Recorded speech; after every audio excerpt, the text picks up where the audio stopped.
In the novel Grendel by John Gardner, Chapter 6 symbolizes the Virgo zodiac sign.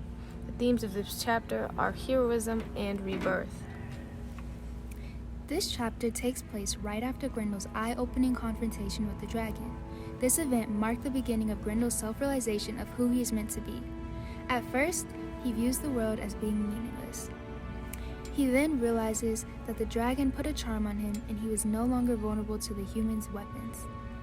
Then, the humans unprovokingly, according to him, attacked Grendel. He decided to retaliate by biting off one of the guards' heads.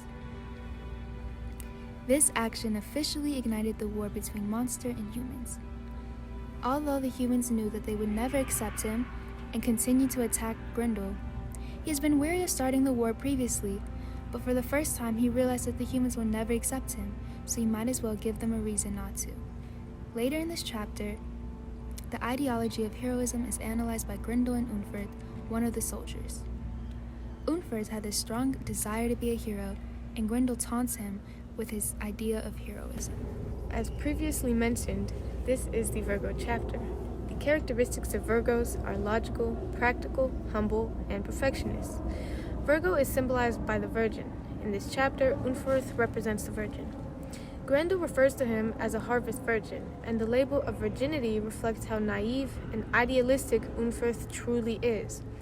He desires so deeply to be the perfect hero, however, in reality, there is no such thing.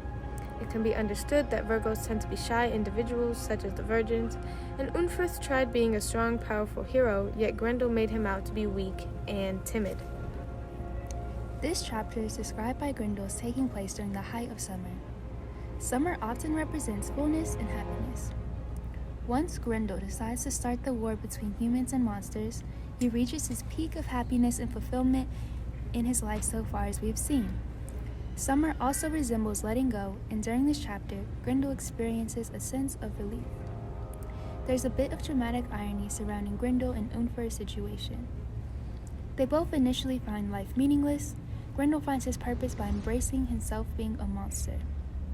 Grendel tells us, "I had become something. As if born again, I had hung between possibilities before, between the cold truths I knew and the heart-sucking conjuring tricks of the Shaper. Now that was past, I was Grendel, ruiner of meat halls, wrecker of kings." He had finally found his meaning in life, whereas Unferth believes his purpose is to be a hero. He goes so far as to follow Grendel and die so he could be remembered as a courageous warrior. Yet Grendel did not allow Unferth to get this satisfaction and decided to torment him by refusing to kill him. He also humiliated him by throwing apples at him when Unferth first challenged him, then later by returning him to the mead hall without causing any serious harm. Throughout this chapter, we've seen the characteristics of Virgo through mention of virginity and also the personality traits. We've seen Unferth struggle with his own hero complex and how Grendel has gone through his own rebirth and has become a new version of himself.